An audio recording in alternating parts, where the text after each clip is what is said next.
नमस्कार। वर्तमान गादीपति पूज्य कंचन मां, व्यवस्थापक पूज्य गिरीशापा, पौष के पवित्र महीने में आज हम सब आय श्री सोनल मां की जन्म शताब्दी के साक्षी बन रहे हैं। ये आय श्री सोनल मां का आशीर्वाद है कि मुझे इस पुनीत आयोजन से जुड़ने का सौभाग्य मिल रहा है। मैं पूरे चारण समाज, सभी व्यवस्थापकों और सोनल मां के सभी भक्तों को बहुत बहुत अभिनंदन करता हूं। मढ़ड़ा धाम चारण समाज के लिए श्रद्धा का केंद्र है, शक्ति का केंद्र है, संस्कार परंपरा का केंद्र है। मैं आय के श्री चरणों में अपनी उपस्थिति दर्ज कराता हूं, उन्हें प्रणाम करता हूं। मेरे परिवारजनों, जन्म शताब्दी के इस 3 दिवसीय महोत्सव के बीच आय श्री सोनल मां की स्मृतियां हमारे साथ है। भगवती स्वरूपा सोनल मां इस बात का साक्षात उदाहरण रही है कि भारत भूमि किसी भी युग में अवतारी आत्माओं से खाली नहीं होती है। गुजरात और सौराष्ट्र की ये धरती तो खास तौर पर महान संतों और विभूतियों की भूमि रही है। कितने ही संत और महान आत्माओं ने इस क्षेत्र में पूरी मानवता के लिए अपना प्रकाश बिखेरा है। पवित्र गिरनार तो साक्षात भगवान दत्तात्रेय और अनगिनत संतों का स्थान रहा है। सौराष्ट्र की सनातन संत परंपरा में श्री सोनल मां आधुनिक युग के लिए प्रकाश स्तंभ की तरह थी। उनकी आध्यात्मिक ऊर्जा, उनकी मानवीय शिक्षाएं, उनकी तपस्या, इससे उनके व्यक्तित्व में एक अद्भुत दैवीय आकर्षण पैदा होता था। उसकी अनुभूति आज भी जूनागढ़ और मढ़ड़ा के सोनल धाम में की जा सकती है। भाइयों बहनों, सोनल मां का पूरा जीवन जन कल्याण के लिए, देश और धर्म की सेवा के लिए समर्पित रहा। उन्होंने भगत बापू, विनोबा भावे, रविशंकर महाराज, कन्हभाई लहरी, कल्याण सेठ जैसे महान लोगों के साथ काम किया। चारण समाज के विद्वानों के बीच उनका एक विशेष स्थान हुआ करता था। उन्होंने कितने ही युवाओं को दिशा दिखाकर उनका जीवन बदला। उन्होंने समाज में शिक्षा के प्रसार के लिए अद्भुत काम किया। सोनल मां ने व्यसन और नशे के अंधकार से समाज को निकालकर नई रोशनी दी। सोनल मां समाज को कुरीतियों से बचाने के लिए निरंतर काम करती रही। कच्छ के वोवार गांव से उन्होंने बहुत बड़ा प्रतिज्ञा अभियान शुरू किया था।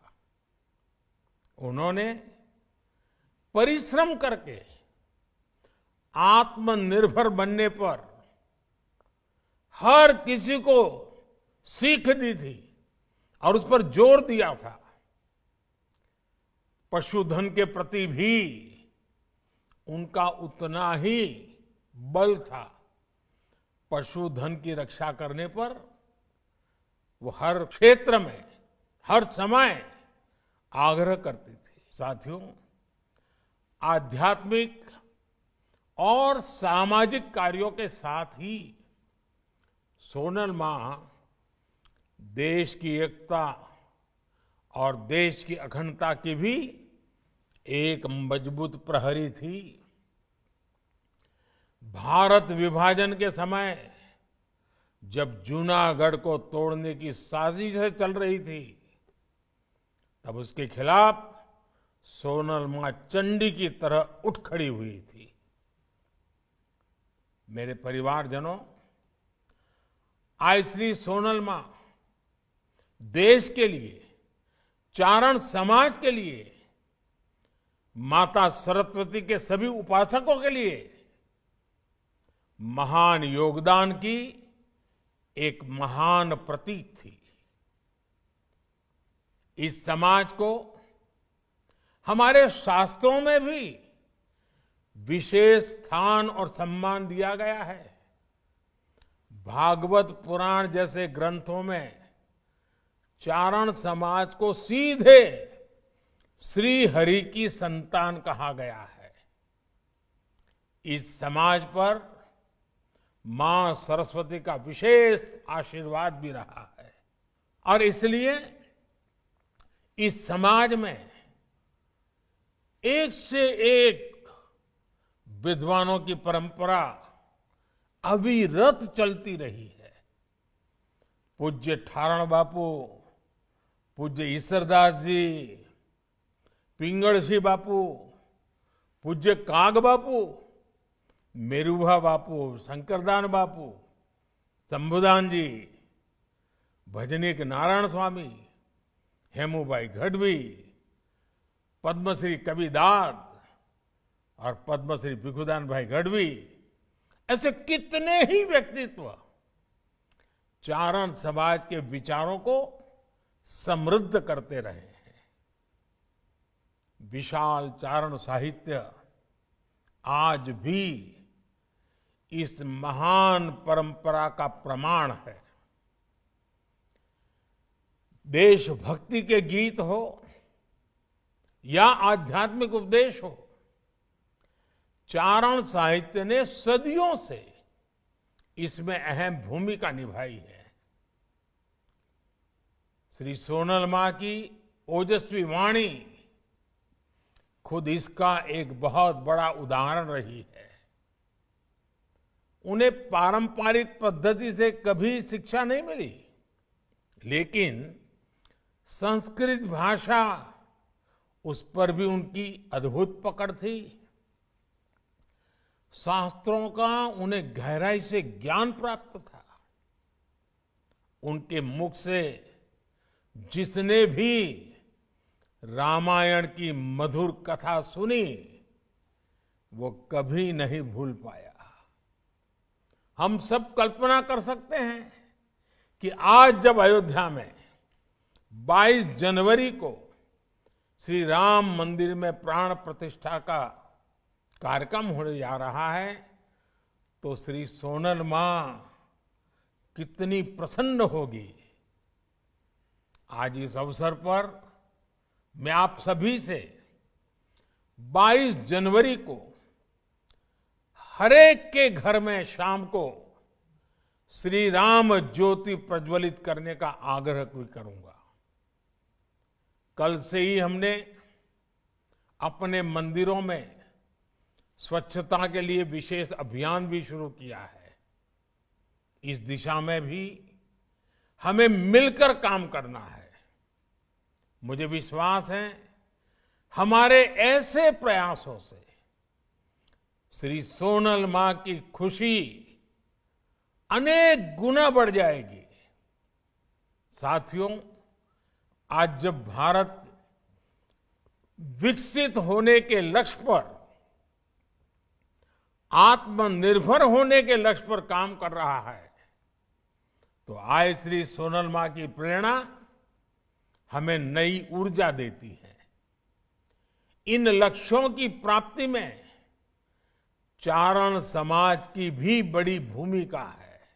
सोनल मां के दिए गए 51 आदेश चारण समाज के लिए दिशा दर्शक और पथ दर्शक है। चारण समाज को इसे याद रखना चाहिए और समाज में जागृति लाने का काम निरंतर जारी रखना चाहिए। मुझे बताया गया है कि सामाजिक समरसता को मजबूत करने के लिए मढ़ड़ा धाम में सतत सदाव्रत का यज्ञ भी चल रहा है। मैं इस प्रयास की भी सराहना करता हूं। मुझे विश्वास है आगे भी मढ़ड़ा धाम राष्ट्र निर्माण के ऐसे अनगिनत अनुष्ठानों को गति देता रहेगा। एक बार फिर आप सभी को श्री सोनल मां की जन्म शताब्दी महोत्सव की बहुत बहुत बधाई। इसी के साथ आप सबका भी बहुत बहुत धन्यवाद।